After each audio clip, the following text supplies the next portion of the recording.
Ya, Assalamualaikum warahmatullahi wabarakatuh. Halo pemirsa TVRI, apa kabarnya hari ini? Semoga tetap semangat dan sehat selalu ya. Senang rasanya bisa berjumpa kembali dengan Anda. Bersama saya Mikrom Utama dalam Brendo edisi Rabu 30 Oktober 2024 dengan tema pengamanan dan pengawasan Pilkada 2024. Nah, hari demi hari berganti dan tentu Pilkada 2024 sudah di depan mata. Setiap pasangan calon yang ikut dalam kontestasi politik Pilkada tahun 2024 di Bengkulu tentunya sudah melakukan banyak upaya untuk menggait rasa dan suara dari para pemilih untuk memilih mereka. Dan tentunya sebagai pemilih kita juga harus menjadi pemilih yang bijak demi terciptanya situasi Kamtipmas Pilkada 2024 yang aman dan damai. Sesuai dengan tema kita pada hari ini yaitu pengamanan dan pengawasan Pilkada 2024. Dan tentunya untuk memulai dialog, kita sudah mengundang narasumber yang luar biasa yang sudah hadir di studio bersama kita pada hari ini. Izinkan kami menyapa terlebih dahulu. Yang pertama ada Irjen Pol Anwar SIK MSI selaku Kapolda Bengkulu. Selamat sore Bapak. Selamat sore, Assalamualaikum warahmatullahi wabarakatuh. Waalaikumsalam warahmatullahi wabarakatuh. Terima kasih Bapak di tengah kesibukannya menjalankan tugas dan juga pengamanan Pilkada sudah hadir membersamai kami dalam dialog pada sore hari ini.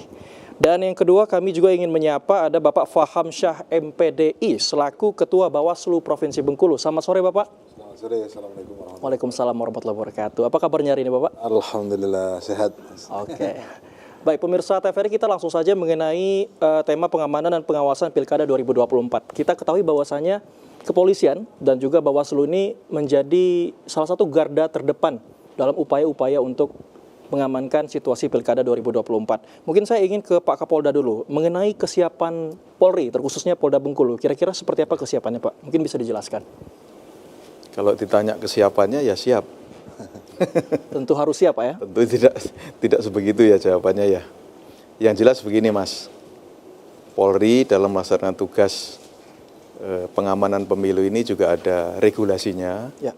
yang mana sudah termuat di Undang-Undang Negara Republik Indonesia Nomor 2 Tahun 2002.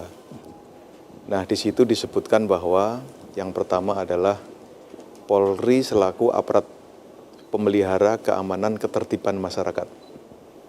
Dan yang kedua adalah sebagai penegak hukum. Dan yang ketiga adalah sebagai pelindung, pengayom, dan pelayan pada masyarakat. Sehingga dalam pengamanan pemilu kada, baik provinsi, kabupaten maupun kota ini sudah menjadi bagian tugas daripada Polri dalam menciptakan keamanan dalam negeri. Dan Polri tidak bekerja sendiri.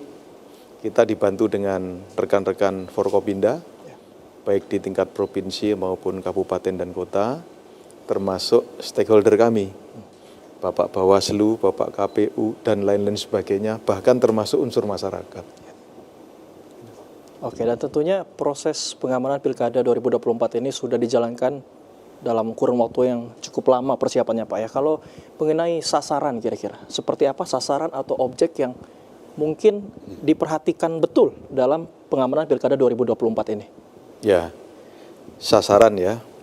Kalau sasaran itu ada 3, kalau dalam kriteria kepolisian ya. Ya. Yang pertama itu bisa orang, kemudian bisa benda, dan bisa lokasi. Oke. Nah, saya jelaskan satu persatu. Kalau orang itu dalam pemilu kada ini berarti calon kepala daerah, baik tingkat provinsi, kabupaten maupun kota. Nah, kita pengamanannya juga sudah ada pengamanan melekat, apalagi sekarang sudah masuk dalam tahapan kampanye. Ya. Itu tugasnya adalah untuk mengamankan calon kepala daerah tersebut, untuk membantu pengamanan orangnya, kan gitu kan. Yang lain-lain tentunya pasti ada, selain paslon ya, ada pendukung, ada petugas, kemudian ada ketua parpol, ormas, dan lain sebagainya. Jadi itu merupakan objek yang harus kita amankan. Sekarang benda. Benda itu apa sih yang perlu kita amankan? Kemarin kita sudah rapat dengan KPU berkaitan dengan masalah simulasi pencoblosan dan penghitungan suara. Di situ saya sampaikan, selain kegiatan ini sudah perlu kita rencanakan masalah distribusi logistik. Kita ketahui bersama bahwa ada distribusi logistik yang perlu perhatian khusus, yaitu ke Enggano. Ya. Makanya saya sampaikan kemarin, dari mulai sekarang perlu kita rencanakan kapan dikirim, dengan menggunakan alat transportasi apa, kan gitu kan ya. Kemudian beritahu kami agar kita melakukan pengawasan dan pengawalan melekat agar semua pemilu bisa terlaksana dengan aman. Lokasi tentunya ada lokasi-lokasi objek vital. Yang jelas Bapak Bawaslu juga punya kantor, KPU punya kantor, paslon punya kantor, tim pemenangan punya kantor, dan lain-lain sebagainya. Itu menurut kami adalah objek vital yang perlu kita amankan. Kita jaga tujuannya adalah sebagai LO.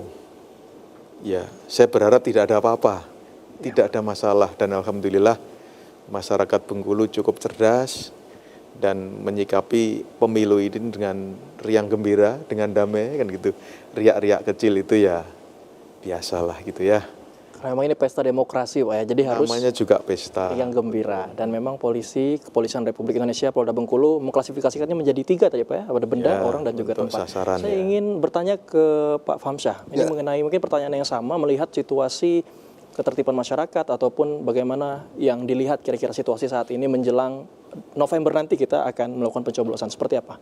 Ya, terima kasih waktunya. Yang jelas begini, pertama bahwa kita sama-sama mengetahui pelaksanaan hari H pemungutan suara itu tinggal 28 hari, kurang lebih ya. Karena besok tanggal 31, pelaksanaannya kan tanggal 27 November. Artinya sejauh ini, apalagi ini juga masa kampanye, kita melihat masih berjalan sesuai dengan koridor yang ada. Jadi seluruh paslon bersama timnya sedang melakukan kampanye hari ini. Dan mereka juga sudah mengikuti mekanisme yang ada. Kemudian ada dinamika-dinamika yang disinggung tadi, bahwa ada dinamika-dinamika yaitu lumrah dan wajar, karena memang di dalam pelaksanaan pilkada kan tentu berdinamika, ada mekanisme, ada ini dan itu. Terutama dalam konteks kita di Badan Pengawas Pemilu ya, kita punya instrumen di Bawaslu Kabupaten Kota, di Panwascam, kemudian ada pengawas desa dan kelurahan. Dan hari ini sedang merekrut pengawas TPS yang akan juga dilantik di tanggal 3 atau 4 kalau tidak salah, yang juga akan melakukan pengawasan. Artinya melihat dinamika hari ini ya semuanya sudah berjalan. Memang tahapan berjalan sesuai dengan mekanisme yang ada dan Bawaslu sedang mengawasi itu. Nah itulah yang jelas. Jadi memang dinamikanya ini selalu berubah, dan memang mungkin di pilkada-pilkada sebelumnya jika melihat pelaksanaan tahun ini seperti apa? Apakah ada tantangan-tantangan yang baru mungkin dilihat, terutama penggunaan digitalisasi saat ini sangat maraknya? Tentu ya, jadi setiap pemilu atau pilkada ke pilkada itu kan selalu tantangannya berbeda-beda. Yang menjadi mirip atau sama, kalau pilkada yang lalu kan kita dalam situasi pandemi ya, kita sedang COVID. Nah hari ini sudah tidak, hari ini sudah normal seperti biasa, tapi ada tantangan lain yang seperti disebut bahwa memang eranya era digitalisasi. Semua akses informasi kan sekarang sudah tercapture di medsos, misalkan ada YouTube, ada Instagram, ada TikTok dan lain-lain. Dan itu juga menjadi media yang digunakan oleh para pihak termasuk calon ya, paslon beserta timnya untuk mengkampanyekan diri. Nah, memang ada kemudian kan kadang-kadang medsos menjadi satu instrumen yang kadang digunakan dengan hal-hal yang negatif, ada black campaign dan lain-lain. Tetapi sejauh ini masih normal lah, masih normal. Tapi kita menghimbau jangan sampai kemudian ada menggunakan medsos untuk menyerang lawan dan lain-lain. Itu harapan kita begitu. Jadi medsos yang ada gunakanlah secara cerdas, secara baik untuk menyampaikan gagasan-gagasan, ide-ide dari calon-calon gubernur, wakil gubernur, bupati, wakil bupati, wali kota dan wakil wali kota. Untuk apa? Untuk mengkampanyekan calon yang diusung, sehingga kemudian medsos itu justru menjadi wahana edukasi politik yang baik bagi masyarakat. Mungkin itu. Jadi memang kita juga beradaptasi dan memang berharap berjalan aman dan damai ya. Aman. Oke, pemirsa TVRI, kita akan lanjutkan nanti di segmen selanjutnya. Jangan kemana-mana, tetap di Brendo TVRI Bengkulu.